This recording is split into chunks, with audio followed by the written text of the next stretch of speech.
Boa noite. Deixa eu desativar comentários aqui, que fica melhor.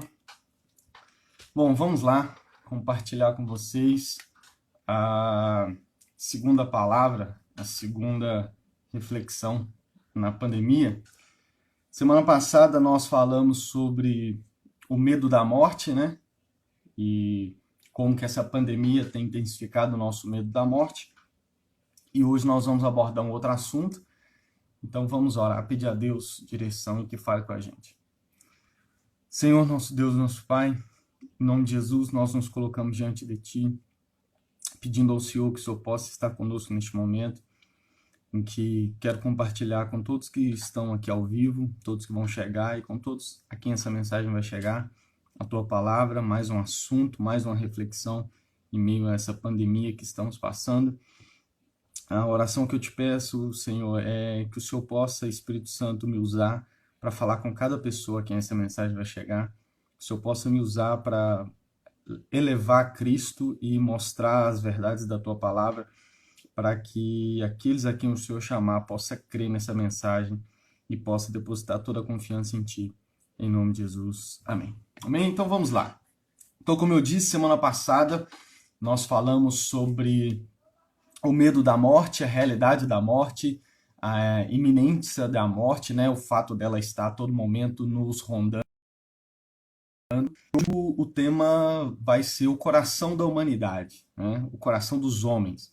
Só para esclarecer, toda vez que eu falar homem aqui, eu estou me referindo à humanidade em si, porque é o linguajar que a Bíblia aplica. Todas as vezes que a Bíblia, em vários momentos em que a Bíblia, a maioria dos lugares onde a Bíblia fala homem, ela está se referindo à humanidade num contexto geral. Então, todas as vezes que eu falar coração do homem, na verdade, eu estou falando do coração de todos os homens, homens e mulheres, no geral, e é disso que nós vamos falar. Então, vamos ler Eclesiastes capítulo 9, versículos 1 a 3, que foi o texto que nós lemos semana passada, e é o mesmo texto que nós vamos ler hoje.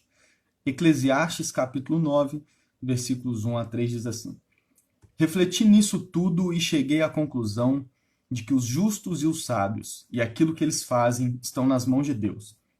O que os espera, se é amor ou ódio, ninguém sabe. Todos partilham um destino comum, o justo e o ímpio, o bom e o mau. O puro e o impuro, o que oferece sacrifícios e o que não oferece. O que acontece com o homem bom, acontece com o pecador. O que acontece com quem faz juramentos, acontece com quem teme fazê-los. Versículo 3. Este é o mal que há em tudo o que acontece debaixo do sol. O destino de todos é o mesmo. O coração dos homens, além do mais, está cheio de maldade e de loucura durante toda a vida. E por fim, eles se juntarão aos mortos. Vou repetir essa última frase, porque é a frase que nós vamos refletir nessa noite. O coração dos homens, além do mais, está cheio de maldade e de loucura durante toda a vida. E por fim, eles se juntarão aos mortos.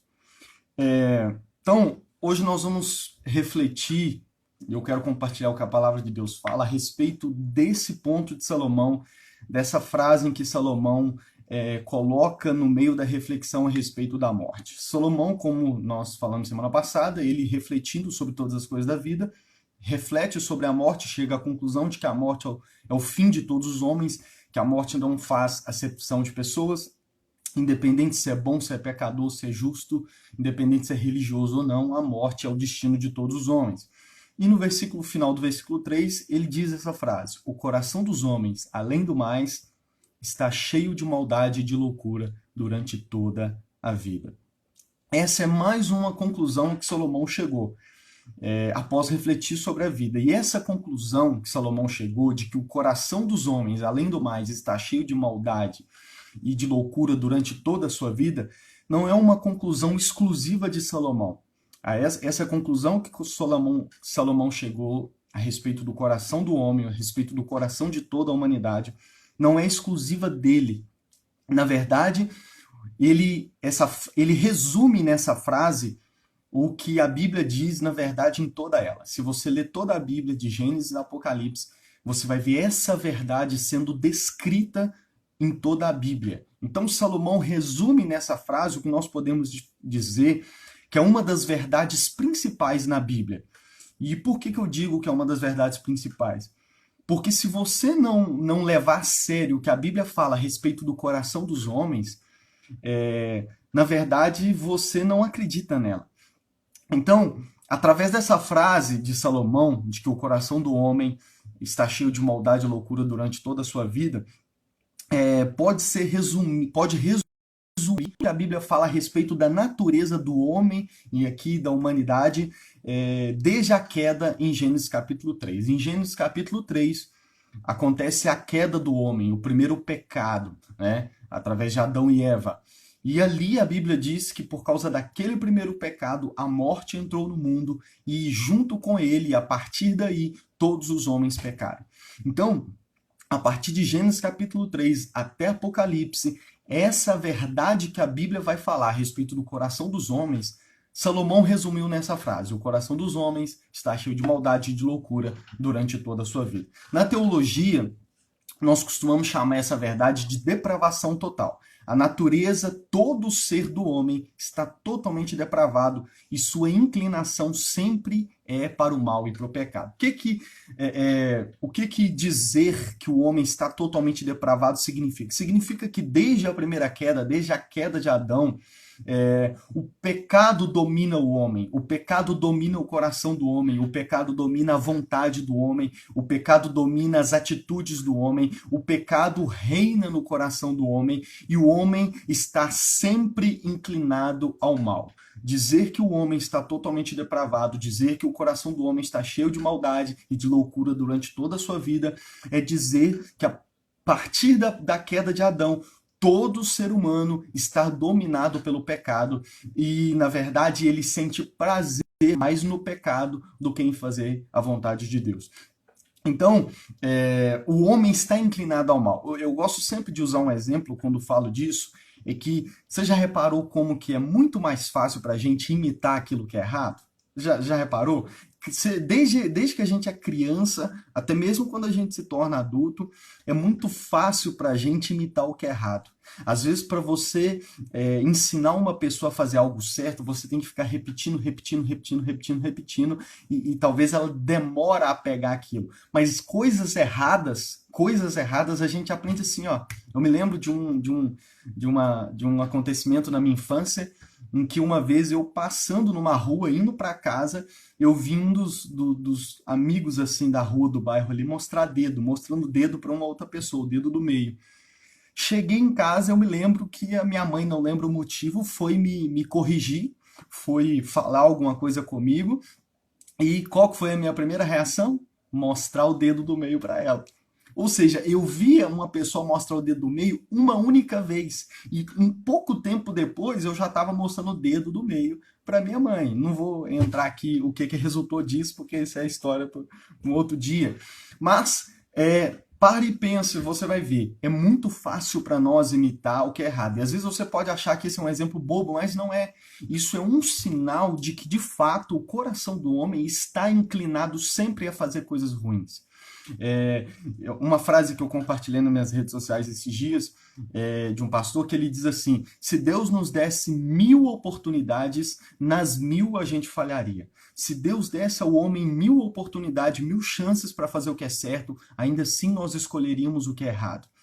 Então, e eu quero te dizer o seguinte, que é impossível crer no Deus revelado na Bíblia sem levar a sério o que Deus diz sobre a natureza pecadora de todos os homens, como todos os seres humanos são igualmente pecadores diante dele. Então, eu quero te dizer o seguinte: se você é uma pessoa que diz assim, eu creio no Deus verdadeiro, eu creio no Deus da Bíblia, eu creio na Bíblia.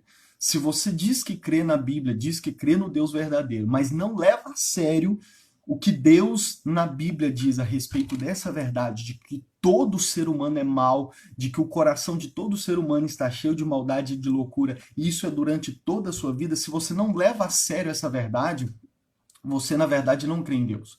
Porque, como eu disse, de Gênesis 3 a Apocalipse, é o que a Bíblia apresenta para nós. Como o coração do homem é depravado em todos os aspectos. Em todos os aspectos. Como que nós estamos em todo momento inclinados ao mal. Como nós temos uma facilidade muito grande em fazer o que é errado. E uma dificuldade muito grande em conseguir fazer algo que é certo, algo que seja mínimo.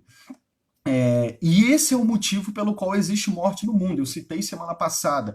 A Bíblia diz em Gênesis 3 que foi por causa do primeiro pecado que a morte entrou no mundo. E a partir daí, a morte se tornou o salário por todos os pecados. A Bíblia diz que o salário do pecado é a morte. Então, por causa do coração do homem, que é totalmente cheio de maldade, de loucura, é pecaminoso, é totalmente depravado, o que todo ser humano merece e terá no fim de todas as coisas é a morte. Por isso que a morte é o destino de todos os homens. Por isso que Salomão encaixa no assunto da morte como destino de todos os homens o fato do coração do homem estar cheio de maldade e de loucura durante toda a sua vida. Porque a Bíblia trata como esse é a consequência, esse é o resultado.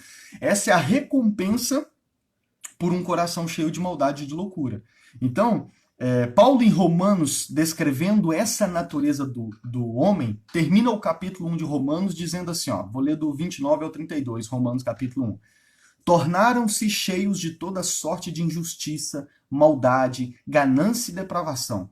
Estão cheios de inveja, homicídio, rivalidades, engano e malícia. São bisbilhoteiros, caluniadores, inimigos de Deus, insolentes, arrogantes e presunçosos. Inventam maneiras de praticar o mal, desobedecem a seus pais, são insensatos, desleais, sem amor pela família, implacáveis. Versículo 32.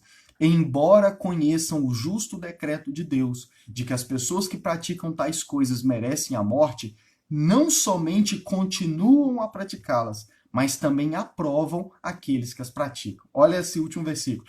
Embora conheçam o justo decreto de Deus, de que as pessoas que praticam tais coisas, as coisas que ele citou anteriormente, na verdade em todo o capítulo 1, merecem a morte, não somente continuam a praticá-las, mas também aprovam aqueles que as praticam.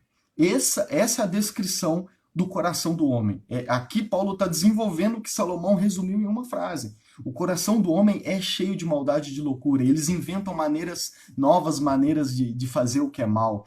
E ainda que eles entendam e conheçam a vontade de Deus, o que é certo, o que é o decreto de Deus, eles ainda assim continuam no mal. Eles insistem no mal. Eles encontram prazer, a sua felicidade e a sua alegria em fazer o que é mal. E não só fazem o que é mal, como praticam, como aprovam, como aplaudem todos aqueles que também fazem as mesmas coisas. Embora no fundo, a gente sabe o que é certo, o que é errado, o que agrada, o que não agrada a Deus, os homens amam o pecado e fizeram do pecado o seu hábito, o hábito na sua vida. A sua felicidade e o seu prazer está naquilo que é contrário à vontade de Deus. Nós encontramos prazer mais no pecado do que em fazer a vontade de Deus. Muitos encontram mais prazer acessando vários outros tipos de conteúdo na internet do que, por exemplo, ouvir a palavra de Deus, do que se pesquisar e se envolver com aquilo que é de Deus. Os homens leem todos os tipos de literaturas, mas não têm prazer nenhum em ler a palavra de Deus, em ler o livro de Deus. Paulo, em Efésios 4,19, diz também: eles perderam toda a sensibilidade e se entregaram à depravação, cometendo todo tipo de impureza, sempre prontos para mais. Então, eu citei alguns textos para mostrar que a conclusão que Salomão chega é, na verdade, a conclusão de toda a Bíblia a respeito do coração dos homens. De fato, o coração da humanidade, o coração dos homens, está cheio de maldade e de loucura, entregue ao pecado totalmente depravado. Agora, a pergunta é: por que é importante falar sobre isso durante uma pandemia? O que isso tem a ver com o assunto? O que o assunto de depravação total, o que o assunto do coração, da natureza pecaminosa do homem tem a ver com a pandemia?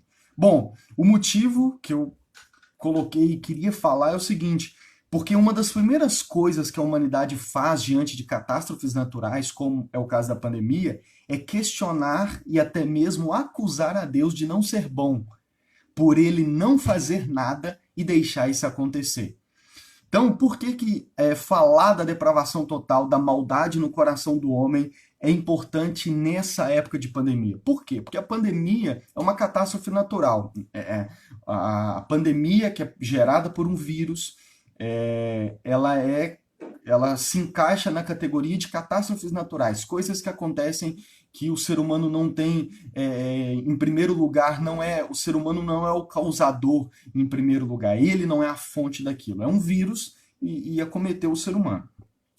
Só que diante de catástrofes como essa, como também diante de terremotos, diante de tsunamis e outras catástrofes naturais, um dos primeiros instintos da humanidade, do homem, é questionar a Deus, é duvidar da existência de Deus, é virar para aqueles que creem e apontar o dedo para eles e dizer: onde está o teu Deus, né? Cadê Deus nessa situação toda? É falar que Deus não tem controle sobre todas as coisas, é falar que se Deus existe, então ele não está nem aí para a humanidade, porque ele deixa essas coisas acontecer. Enfim, um dos primeiros instintos do homem diante de coisas como essa é perguntar a Deus por quê? Por que o Senhor não faz nada? Ou então até mesmo dizer: se Deus existisse, essas coisas não aconteceriam. Ou, se ele existe, ele não é bom, porque permite que a gente passe por situações como essa.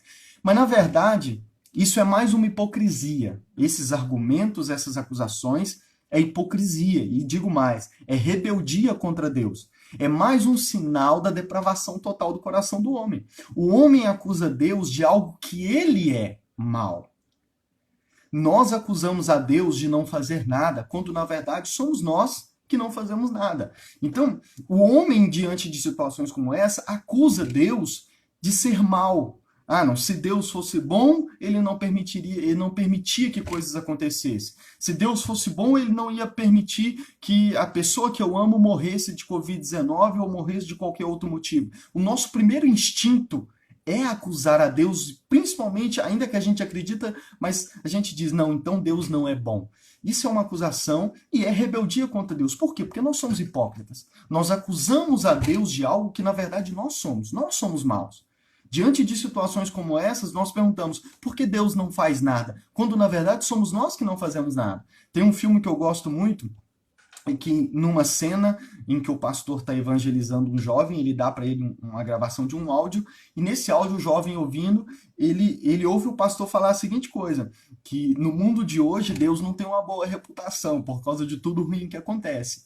E aí ele diz assim que as pessoas ficam perguntando: há tanta coisa ruim no mundo, por que Deus não faz nada? E aí ele diz assim, e para mim é o trecho favorito do filme, é esse. Ele diz assim, o pastor diz assim: mas eu fico pensando, será que Deus não está nos fazendo a mesma pergunta? Ou seja, será que Deus não está lá em cima, diante de toda essa situação, perguntando assim, e não só essa situação, como várias outras? A gente pergunta a Deus: por que o Senhor não está fazendo alguma coisa? Quando, na verdade, é Deus quem está dizendo para a gente assim: porque vocês não estão fazendo alguma coisa. Né? Então a gente precisa pensar nisso. E é por isso que eu disse que é uma acusação hipócrita se rebelar contra Deus. É mais um sinal da depravação do homem. O homem depravado, o coração do homem depravado, rebelde para com Deus, ele vai encontrar motivos para se rebelar contra Deus. E a pandemia é só mais um desses motivos, entendeu? Então ele vai acusar Deus de algo que nós somos. Nós somos maus. Deus é bom em todo o tempo. Nós somos maus. O nosso coração é corrompido pelo pecado. Deus é um Deus santo. Deus é um Deus bom. E por que é uma acusação hipócrita? De fato, tudo que existe foi criado por Deus. Sendo assim, se o vírus existe, é porque Deus o criou. Portanto, poderíamos ser sinceros ao perguntar a Deus: por que existe o coronavírus? Ou por que o Senhor deixa uma pandemia acontecer? Então, nós poderíamos fazer essas perguntas. E eu creio que a maioria das pessoas fazem essas perguntas por hipocrisia. Como eu disse, eles são maus, só que a todo momento eles querem acusar Deus de não ser mau. Né? A rebeldia do coração do homem é tão grande que ele usa todos os meios para se rebelar contra Deus. E um deles é questionar a Deus. Por que isso exige? Ah, se o Senhor criou todas as coisas mesmo, então por que... Então foi o Senhor que criou o vírus? Então por que ele existe? Por que o Senhor permite que tudo isso aconteça? E assim, a resposta... Mas eu acredito que um número muito pequeno de pessoas faria essa pergunta de forma sincera. E para pessoas que fazem essas perguntas de forma sincera, na próxima transmissão, na próxima live, o assunto vai ser esse, vai ser responder essas perguntas. Por que o vírus existe? Mas não é o assunto de hoje. Então, por que eu digo que questionar e acusar Deus de não ser bom é hipocrisia e sinal de maldade e rebeldia do homem? Porque, olha para você ver, apesar dessa pandemia ser algo sério e estar matando milhares de pessoas no mundo, não se compara ao número de mortes resultantes da maldade e depravação do homem. Aqui do meu lado eu estou com o meu computador ligado e eu estou aqui, fiz uma pesquisa aqui, números de mortes pelo coronavírus no mundo. E tá aqui, ó. Até a última vez que eu atualizei a página, estava aqui, ó, número de mortes no mundo inteiro. 343.116 pessoas. Então, no mundo inteiro, já foram 343.116 mortes por causa do coronavírus. Só no Brasil já foram 22.500 mortes, né?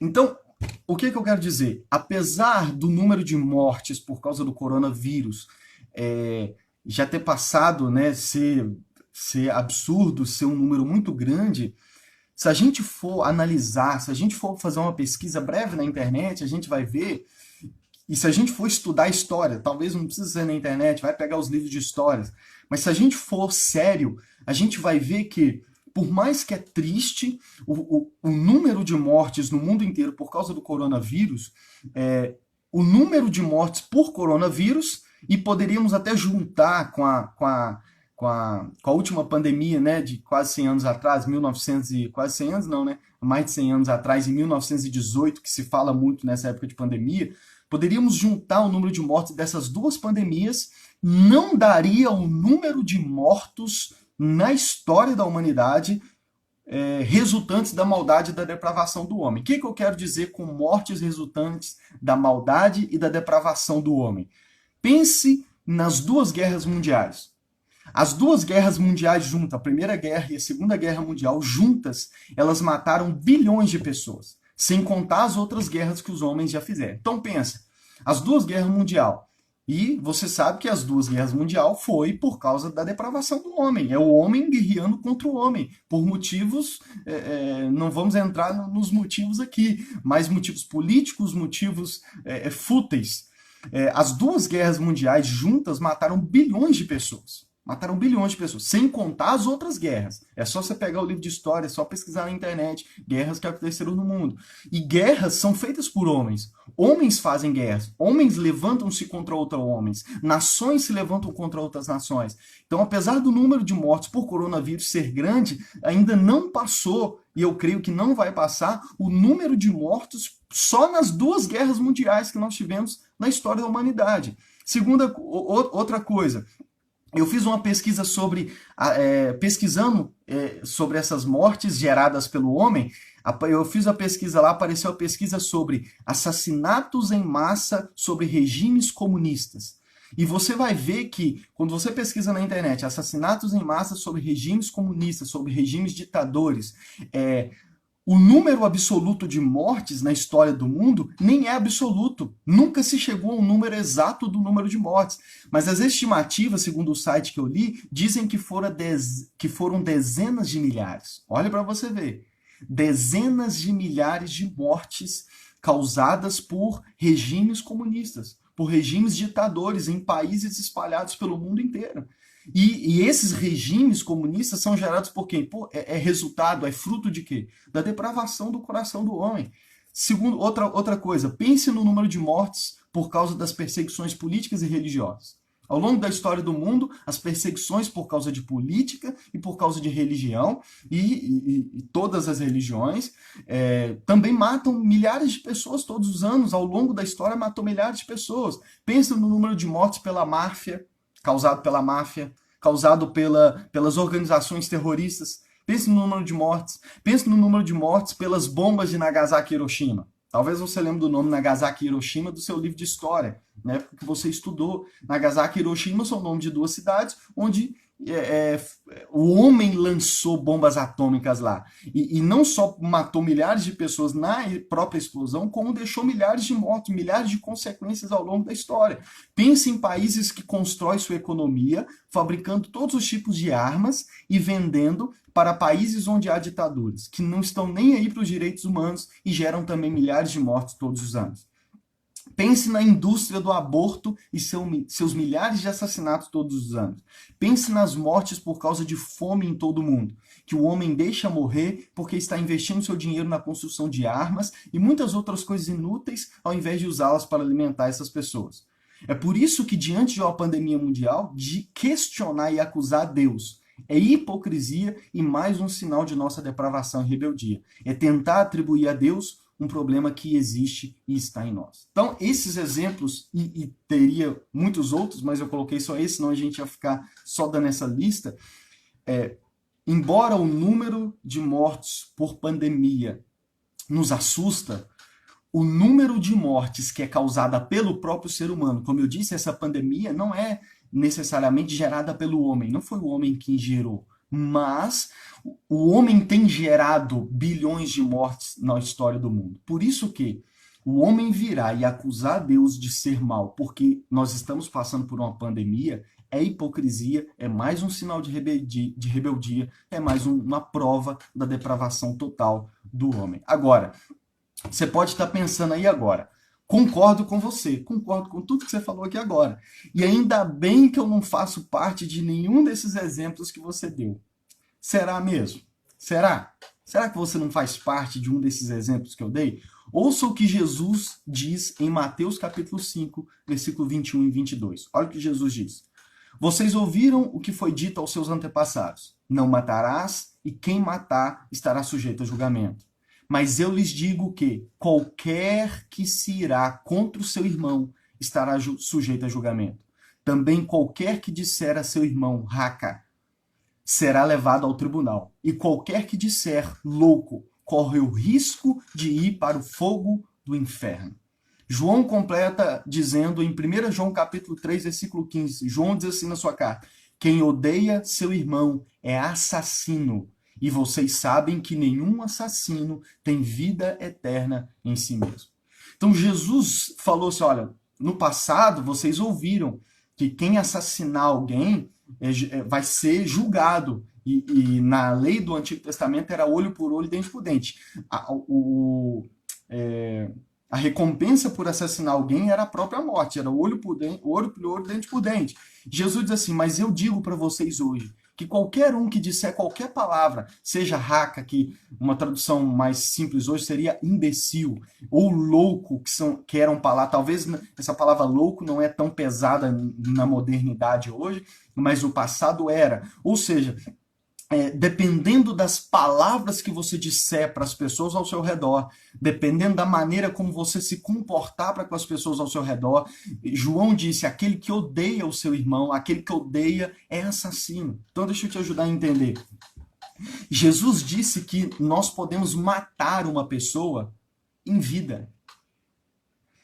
Jesus disse que nós podemos matar uma pessoa em vida. Como? Através das nossas palavras e da maneira como nós nos relacionamos com as pessoas ao nosso redor.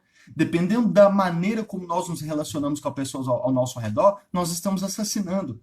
Olha para mim, diante de Deus, aquele que assassina, que pega uma arma e explode e mata alguém, aquele que assassina de fato tirando a vida, e aquele que odeia o seu irmão, e aquele que na verdade...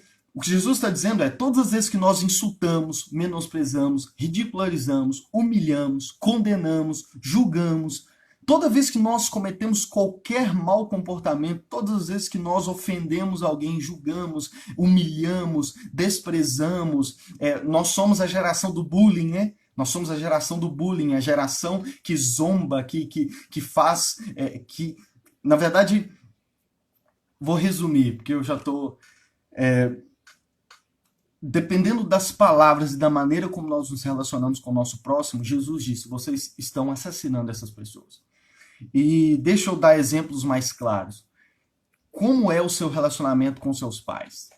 Como é o seu relacionamento com seus filhos? Você, marido, como é o seu relacionamento com a sua esposa? Esposa, como é o seu relacionamento com o seu marido? Você que é dono de empresa, como é o seu relacionamento com os seus subordinados, com os seus empregados? Você que é empregado, como é o seu relacionamento com o seu patrão? Como é o seu relacionamento com o seu irmão, com o seu vizinho, com as pessoas ao seu redor? O que Jesus está dizendo assassinar alguém não é apenas pegar uma arma, puxar e matar de fato, mas também no nosso coração, a maneira como nós nos relacionamos com as pessoas no nosso coração, no fundo do nosso coração, é também um meio de assassinato. Quantas pessoas não dizem para alguém assim, você para mim a partir de hoje morreu?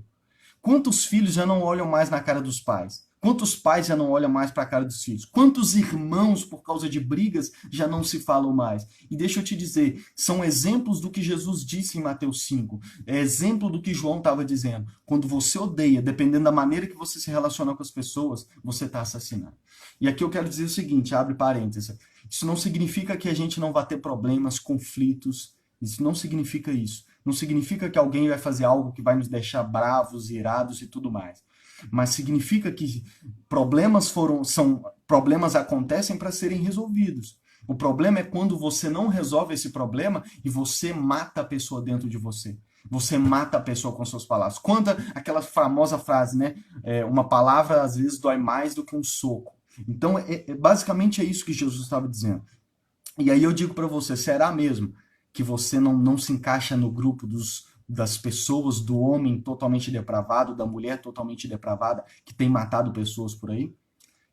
Talvez te veio à mente aí agora uma pessoa que tem anos que você não conversa. Às vezes foi uma coisa boba que aconteceu e você simplesmente matou a pessoa dentro de você. Você não quer saber mais dela.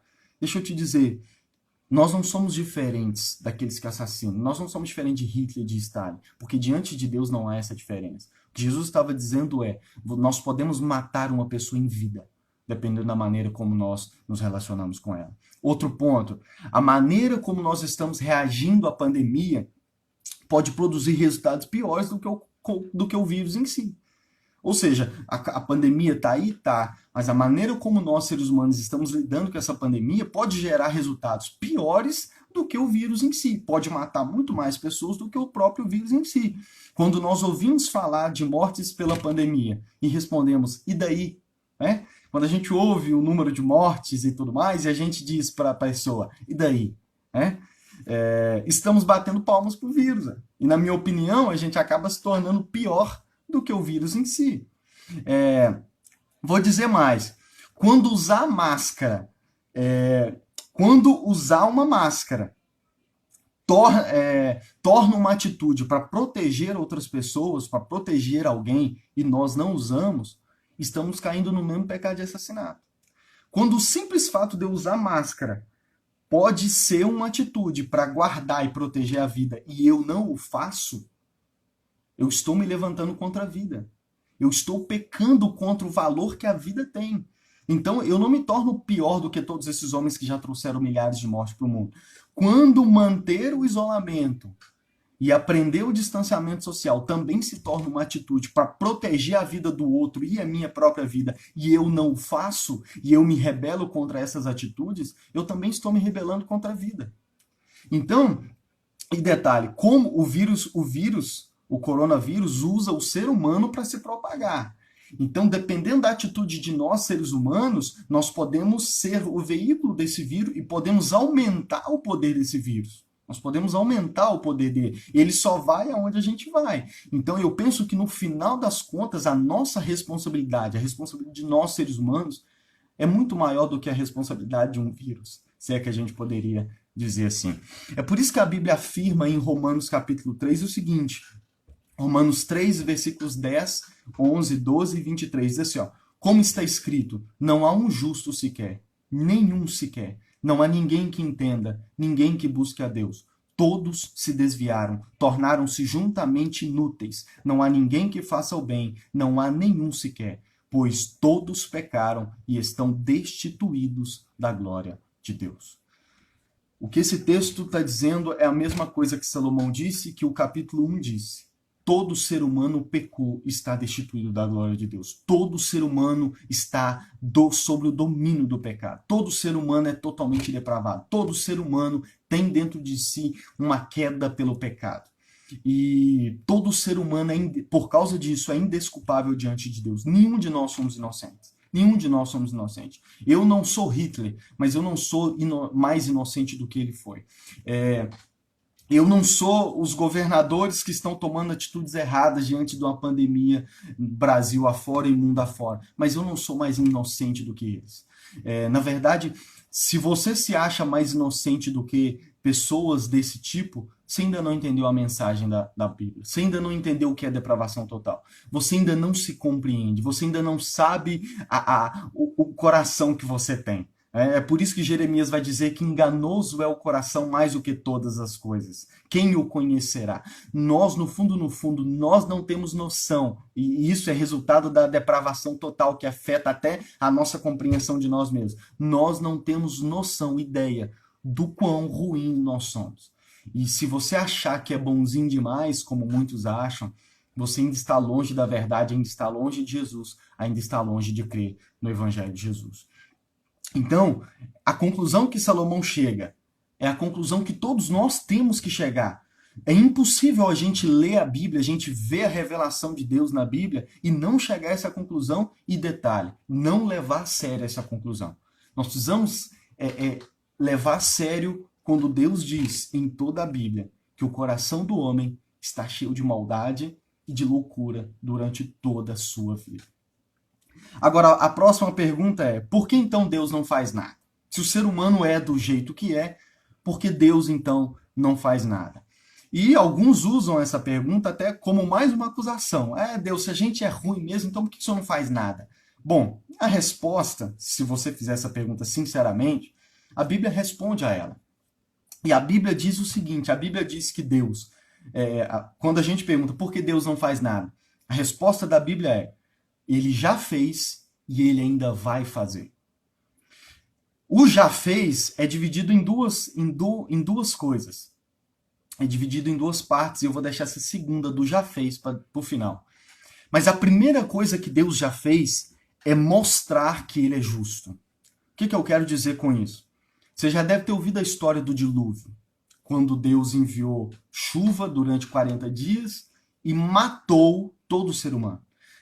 Essa história está em Gênesis capítulo 6. Ela começa em Gênesis capítulo 6, quando a Bíblia diz que Deus olhou para a humanidade e viu que os desejos do coração do homem todos eram direcionados para o mal. É o que nós falamos aqui até agora. Gênesis 6 diz que Deus olhou para a humanidade, Deus olhou para o mundo e viu que o coração do homem estava sempre inclinado para o mal. E a Bíblia diz que Deus se arrependeu de ter criado o homem.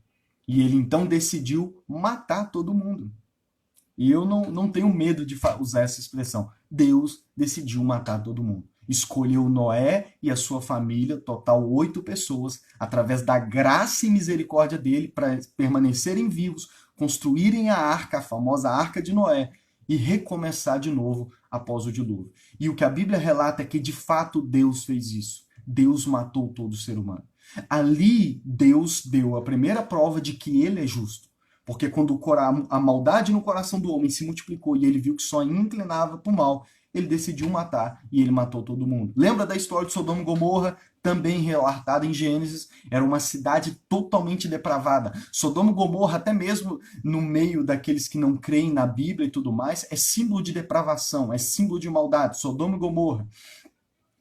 Era uma cidade tão má, mas tão má, que Deus decidiu destruí-la. Só que não foi com chuva, porque ele prometeu lá para Noé que não faria isso mais. Mas ele mandou fogo e destruiu a cidade inteira. Lembra da história de Nínive, narrada no livro de Jonas? Deus disse para Jonas: os pecados de Nínive chegaram até mim, e eu não vou deixar por isso. E Deus então decidiu destruir a cidade de Nínive. Só que ele, pelo ato de misericórdia, ele enviou Jonas para pregar lá, para falar com o povo: se arrependam, porque se vocês não se arrependerem, eu vou matar todo mundo. E nesse caso específico, eles se arrependeram e Deus não aniquilou eles. Mas a Bíblia nos mostra que Deus estava disposto a fazer e de fato ele iria fazer, a menos que eles não se arrependessem. Você já deve ter lido a história de Israel. Leia a história de Israel como um todo em toda a Bíblia. Por toda a Bíblia é o relato de como Deus lidou com o povo de Israel ao longo da história do mundo. E você vai ver como que Deus, ao longo da história de Israel, usou outros povos para punir e julgar os pecados de Israel, porque Israel também pecou. Ao longo da história, Israel pecou. Se você ler o livro de Ezequiel, Deus vai falar que Israel, o seu povo escolhido, estava cometendo pecados piores do que aqueles que não acreditavam nele, do que aqueles que não andavam com ele. E Deus falou: eu vou punir vocês. E de fato ele usou a Babilônia, ele usou vários povos para subjugar, para castigar o povo de Israel. E não foi diferente. Na época de Jesus, da mesma forma, quando Jesus veio no mundo e pregou a maravilhosa notícia do Evangelho, e o próprio povo de Israel, os seus, o entregaram à morte, Jesus disse, ainda vai chegar o tempo em que não ficará pedra sobre pedra. E isso aconteceu no ano 70 depois de Cristo. A assolação, o holocausto de Israel, quando Roma acabou destruindo Israel. Então, Deus, ao longo da história, tem provado e mostrado que ele é justo. E por que eu digo que virar para Deus e dizer que ele não faz nada é hipocrisia? Porque olha para você ver, quando as pessoas, os descrentes, ou aqueles que não acreditam, ou até mesmo nós que dizemos que acreditamos na Bíblia, olhamos para esses relatos da história, de como que Deus acabou com o mundo através do dilúvio, como que ele destruiu Sodoma e Gomorra, como que ao longo da história de Israel ele não só puniu Israel, como também usou Israel para punir o pecado de outros povos e matar até mulheres e crianças, ao invés da gente olhar para essas histórias como uma prova de que Deus é justo, e de que ele faz justiça e não tolera o pecado, a humanidade moderna, principalmente, ouve esses relatos, ou então quando ouve a gente que crê falar desses relatos, eles apontam o dedo e usam essa história para acusar Deus. Eles dizem, olha para você ver, como que eu vou crer num Deus desse? Um Deus que destruiu e matou todo mundo, um Deus que matou mulheres e crianças, e tudo mais, é um absurdo, eu não quero crer num Deus desse. E as pessoas questionam a Deus e acusam a Deus de ser mal, quando na verdade essas são provas de que Deus é justo. Essas são provas de que Deus é justo. Por isso que, quando pessoas, principalmente na modernidade de hoje, na sociedade de hoje, viram para Deus, ou viram para nós que cremos em Deus e dizem assim, por que Deus não faz nada? Se ele fosse Deus mesmo, ele descia e fazia alguma coisa. Porque no passado, ele fez alguma coisa e as pessoas, ao invés de falar, não, Deus realmente é justo, porque no passado ele puniu todos os povos, ele puniu o mundo, ele já destruiu quase que a humanidade inteira uma vez. Então, não, Deus realmente é justo e ele não atura o pecado. Não, ao invés de crer em Deus por causa disso, eles usam isso para acusar Deus. Então, quando eles perguntam por que Deus não faz nada, é hipocrisia. No fundo, eles não querem que Deus faça alguma coisa. Porque todas as vezes na história do mundo em que Deus fez, eles acusam a Deus e usam isso como desculpa para não servi-lo. Por isso que quando acontece algo de ruim, seja através de uma pandemia mundial, ou de um acontecimento pessoal na nossa vida, e nós questionamos a Deus dizendo por que o Senhor não faz nada, na verdade nós estamos sendo hipócritas. É mais um sinal da nossa rebeldia contra Deus, é mais um sinal da depravação total de todo homem. Porque se Deus de fato descesse e fizesse justiça todos os dias no mundo, as pessoas não suportariam. As pessoas não suportariam. As pessoas usariam como usam isso como prova de não seguir a Deus. Eu não vou seguir um Deus que desce aqui e mata pessoas todos os dias. Então é hipocrisia. É hipocrisia no coração do homem e é mais um sinal da depravação total. Então, por isso que eu disse, por que Deus não faz nada? Na verdade, ele já fez no passado. E ele não só fez para mostrar que ele é justo, como a Bíblia diz que ele também fará algo no futuro. Deus fez no passado e a Bíblia também nos revela que ele fará no futuro. Vou ler 3 passagens para você. Hebreus 9:27 diz assim: da mesma forma, o homem está destinado a morrer uma só vez e depois disso enfrentar o juízo. A Bíblia é clara em toda ela que Deus marcou a data para fazer o juízo que nós, o popular chama de juízo final, o último dia. Olha o que Atos 17:31 diz: pois estabeleceu um dia em que há de julgar o mundo com justiça por meio do homem que designou. Deus fará algo no futuro. Ele pode não estar fazendo nada agora, mas a Bíblia nos revela que ele fará no futuro. Ele já marcou um dia, e ele não revelou que dia é esse, mas ele já marcou o dia em que ele vai julgar com justiça toda a humanidade, todo ser humano. Olha o que 2 Pedro 3,7 diz: pela mesma palavra, os céus e a terra que agora existem estão reservados para o fogo, guardados para o dia do juízo e para a destruição dos ímpios. Deus marcou um dia em que ele vai julgar com justiça toda a humanidade, como ele já fez no passado. Ele vai julgar toda a maldade do homem. Só que ele fará isso no futuro. Mas ele vai julgar. Não vai ser mais através das águas do dilúvio, porque ele prometeu não fazer dessa forma mais.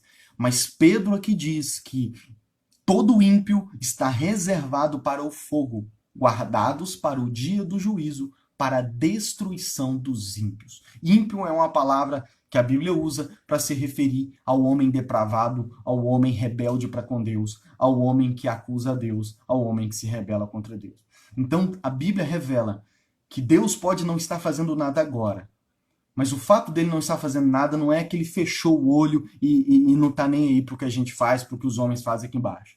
Na verdade, o que ele está fazendo é, ele já marcou o dia, e nesse dia, quando esse dia chegar, ele vai julgar a humanidade com justiça. E esse dia, outras passagens da Bíblia diz que a ira de Deus vai ser derramada sobre todo o ímpio, sobre toda a humanidade.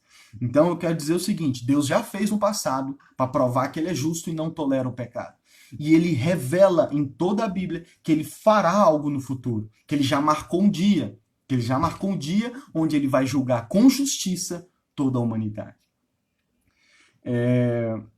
E a última pergunta que fica então é: que esperança há para a humanidade diante do justo juízo de Deus? Porque se você levar a sério, se você crê que de fato o coração do homem é cheio de maldade e loucura durante toda a sua vida, se você encarar a realidade dessa verdade, você então vai encarar a realidade, por mais que possa ser difícil encarar, mas a verdade de que Deus, se ele novamente decidisse acabar com todo mundo, como fez na época de Noé, Deus não estaria sendo injusto. Se Deus descesse hoje e matasse todo ser humano, ele não seria injusto. Por quê? Porque todos pecaram e destituídos estão da glória de Deus. É justo para Deus, é justo ele descer e matar todos, porque todos nós pecamos. Seja sendo um Hitler da vida, seja sendo um assassino, seja assassinando a nossa esposa, mesmo ela estando viva, assassinando os nossos pais, mesmo eles ainda estando vivos, assassinando o nosso vizinho, o nosso próximo. Diante de Deus é tudo igual. Se nós levarmos isso a sério, nós vamos encarar a dura verdade de que Deus é justo e de que se ele descesse hoje, se o dia fosse hoje em que ele julgaria todos com justiça e ele mandasse todos para o inferno, Deus seria justo. Ainda assim ele estaria sendo justo, porque todos pecaram e destituídos estão da glória de Deus. Porque o coração do homem está cheio de maldade e de loucura durante todos os dias da sua vida. E se eu encarar essa realidade, a pergunta que me vem é: então, que esperança há para a humanidade? Se Deus é um Deus justo e já provou que é justo, e a humanidade é uma humanidade depravada totalmente, que esperança há? Que esperança há? Eu quero terminar dizendo que há esperança. Há esperança. Há esperança para a humanidade. E essa esperança se chama Jesus. Porque a segunda coisa que eu disse que Deus já fez, lembra que eu disse que Deus fez uma coisa e fará, e disse que falaria no final a outra coisa que Deus fez. Existe uma outra coisa que Deus fez, e ele fez há 2020 anos atrás. O que Deus fez? Olha como Paulo descreve em Romanos capítulo 5, do versículo 5 ao 11. Olha o que ele diz. E a esperança não nos decepciona, porque Deus derramou o seu amor em nossos corações por meio do Espírito Santo que ele nos concedeu. De fato, no devido tempo, quando ainda éramos pecadores, Cristo morreu pelos ímpios. Dificilmente haverá alguém que morra por um justo. Pelo homem bom, talvez alguém tenha coragem de morrer. Mas Deus demonstra o seu amor por nós. Cristo morreu em nosso favor quando ainda éramos pecadores. Como agora fomos justificados por seu sangue, muito mais ainda seremos salvos da ira de Deus por meio de Jesus. Se quando éramos inimigos de Deus, fomos reconciliados com ele mediante a morte de seu filho, quanto mais agora, tendo sido reconciliados, seremos salvos por sua vida. Não apenas isso, mas também nos gloriamos em Deus, por meio de nosso Senhor Jesus Cristo, mediante quem recebemos agora a reconciliação. O que Paulo está dizendo em Romanos? Paulo está dizendo o seguinte, o que ele diz para mim, o que ele diz para você. Há esperança para a humanidade. Mesmo diante dessas duas duras verdades que eu descrevi até aqui, que o coração do homem é cheio de maldade e loucura por todos os dias da sua vida, e que Deus é um Deus justo, e ele já provou isso, e ele já marcou o dia em que julgará essa humanidade ímpia, depravada totalmente, há esperança. E onde nós encontramos essa esperança? nós encontramos essa esperança em Jesus. Naquilo que Deus fez há mais de 2000 anos atrás. O que Deus fez? Olha o que a Bíblia está dizendo. No devido tempo, quando ainda éramos fracos, quando ainda éramos maus, quando ainda éramos pecadores, Cristo morreu pelos ímpios. Há 2000 anos atrás, Deus enviou o seu Filho único, o seu Filho unigênito aqui na Terra, para viver, morrer e ressuscitar por pessoas más, por pessoas ímpias. Eu gosto do que ele fala no versículo 7. Dificilmente alguém morrerá por um justo. Pelo homem bom, talvez alguém tenha coragem de morrer. Talvez você tivesse coragem de dar sua vida por seu filho. Talvez você tivesse coragem de dar sua vida pela sua esposa. Ou talvez você tivesse coragem de dar sua vida por um amigo bem próximo. Mas você teria coragem de dar sua vida por um bandido? Você teria coragem de dar sua vida pelo assassino do seu filho? Por aquela pessoa que assassinou um ente querido seu? A Bíblia diz que Deus fez isso. A Bíblia diz que Deus fez isso. Quando nós ainda éramos maus, ou seja, todo esse estado que eu descrevi em que encontra o meu e o seu coração, a Bíblia diz que quando nós ainda estávamos nesse estado, quando o meu coração ainda era mau, quando o meu coração ainda estava depravado, quando o meu coração ainda estava rebelde diante de Deus, quando o meu coração usava as coisas boas que Deus proporciona à humanidade para acusá-lo, quando só havia no meu coração rebeldia e depravação total, quando o meu coração estava totalmente inclinado ao pecado, ainda assim, Deus enviou o seu Filho único para morrer por mim. Quando eu ainda era mal, Cristo morreu por mim. Há 2000 anos atrás, ele não só viveu por mim uma vida perfeita, como ele foi condenado à morte, ao pior tipo de morte que existia na sua época, a morte por cruz. Ele se entregou à morte. Como eu disse semana passada, ninguém matou Jesus. Ele deu a sua vida. Ele falou com Pilatos, prestes a ser enviado para a cruz. Pilatos dizendo para ele assim, você sabe que eu tenho o poder de te tirar daqui. Jesus disse assim para Pilatos, você não teria esse poder se Deus não tivesse te dado. E, em outras palavras, ele diz assim, ele diz assim para Pilatos, você acha que se eu não quisesse, Deus enviaria milhares de anjos aqui agora para me tirar disso daqui? Mas como se cumpriria as Escrituras? Na verdade, ele tinha que morrer por nós, por homens maus como nós.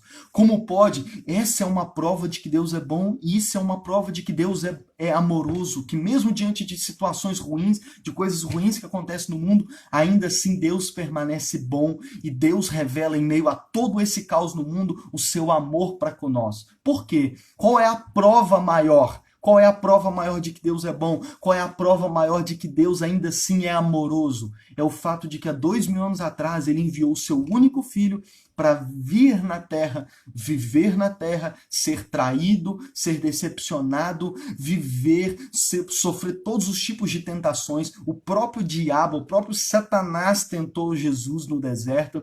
Deus enviou o seu filho único para vir na terra, para ser abandonado pelos seus amigos, porque até os amigos, os discípulos que andavam com ele, o abandonaram no dia da sua paixão, no dia em que ele foi entregue para aqueles que iriam matá-lo. Mesmo Deus enviou o seu filho para morrer por mim, por você, por todos os homens maus, pecadores, que têm em seu coração apenas maldade e loucura. É o que a Bíblia está dizendo. Talvez não, com certeza nós, seres humanos, não morreríamos por um bandido, por uma pessoa má. Talvez morreríamos por uma boa pessoa, mas não morreríamos por uma pessoa má. Mas Deus enviou o seu Filho único para morrer por mim, por você, por nós, pela humanidade, mesmo ela sendo totalmente depravada, mesmo ela sendo ruim. E detalhe, Deus demonstrou seu amor por nós. Cristo morreu em nosso favor quando ainda éramos pecadores. Isso me lembra de outro fato a respeito da entrega de Jesus por nós. Não pense você que Jesus morreu porque você é bonzinho. Eu não posso pensar, e você não deveria pensar, de que, não, Jesus morreu por mim, até porque eu não sou um Hitler da vida, eu não sou um Stalin, eu não sou um desses homens que fazem todas essas maldades que você citou há uns minutos atrás aí. Eu nunca fiz um aborto, eu nunca matei ninguém.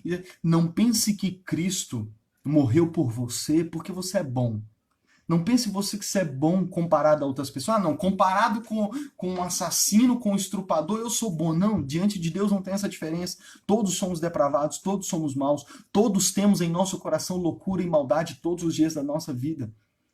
O que alguns têm diferente de nós é a coragem para levar a fundo essa maldade e essa loucura que tem em seu coração. Talvez nós, na mesma oportunidade, faríamos o que todas essas pessoas fazem. E se não fizermos, quando nós odiamos, quando nós nos relacionamos mal com as pessoas, quando nós humilhamos alguém, nós estamos cometendo o mesmo pecado, que é o pecado do assassinato. Então, eu não creio em Jesus, e a minha certeza de salvação não vem do fato de eu nunca ter envolvido com coisas ruins, porque no fundo, eu sei a maldade que eu tenho. Talvez as pessoas ao meu redor achem que eu sou uma boa pessoa, mas no fundo eu não sou. Eu conheço o meu coração. Eu conheço a maldade do meu coração. Eu sei o que eu sou quando ninguém está olhando. Você sabe quem você é quando ninguém está olhando? Então, Cristo morreu por mim porque eu sou mal. Eu sou mal. Eu sou mal. E a Bíblia diz que, ainda mesmo nós sendo maus, Cristo morreu por nós, como prova da sua bondade, do seu amor, da sua misericórdia. Porque Deus é justo, mas ele também é misericordioso. E o seu caráter de justo e misericordioso não entra em contradição. Por isso que ele puniu Jesus na cruz. Se eu sou pecador, eu sou totalmente depravado e eu mereço a morte. Mas para que eu não precisasse morrer, Deus puniu o filho dele. É o que a Bíblia está dizendo. Se quando ainda éramos inimigos de Deus, por causa da nossa depravação, da nossa maldade, fomos reconciliados com ele mediante a morte do seu filho. Jesus morreu para que eu não precisasse morrer. Jesus morreu no meu lugar. Ele morreu para pagar pelos meus pecados. Ele morreu para pagar a minha depravação. Ele morreu porque eu merecia morrer. Ele morreu por mim, para me salvar, para me reconciliar com Deus, para me tirar da posição de inimigo rebelde de Deus e me levar e me transformar em amigo de Deus. Jesus morreu para mudar o meu coração. Por isso, Atos 17:30 diz assim, como um dos textos que eu li: no passado, Deus não levou em conta essa ignorância, mas agora ordena a todos, em todo lugar, se arrependam, pois estabeleceu um dia em que há de julgar o mundo com justiça, por meio do homem que designou, e deu provas disso a todos, ressuscitando-o dentre os mortos. Não é que Deus está com os olhos fechados para toda a maldade que o homem faz, que acontece no mundo. Não é que Deus fechou os olhos para as coisas ruins que acontecem com você.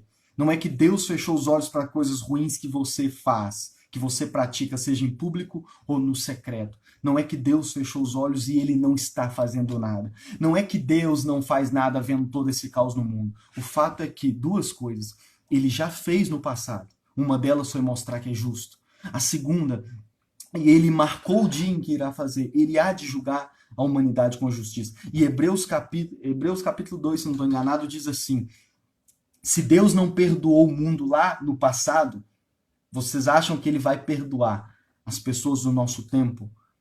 Deus julgou o mundo na época de Noé e Jesus usou a época de Noé para falar do dia em que Deus há de julgar o mundo.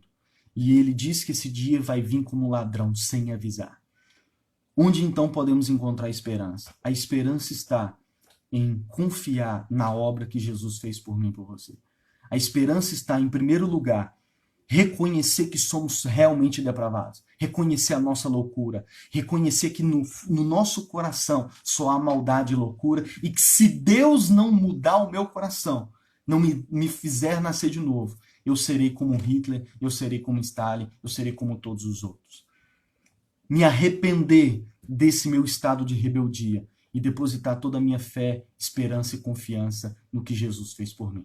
Porque se eu confiar que Jesus morreu por mim para perdoar os meus pecados, para me tornar justo diante de Deus, eu então encontro perdão para os meus pecados e de fato sou justificado diante de Deus. Então o que eu quero dizer para você é: encare e reconheça a depravação total do seu coração. Se arrependa da sua rebelião para com Deus e deposite a sua fé em Jesus. E é assim que eu quero terminar, orando por mim e por você.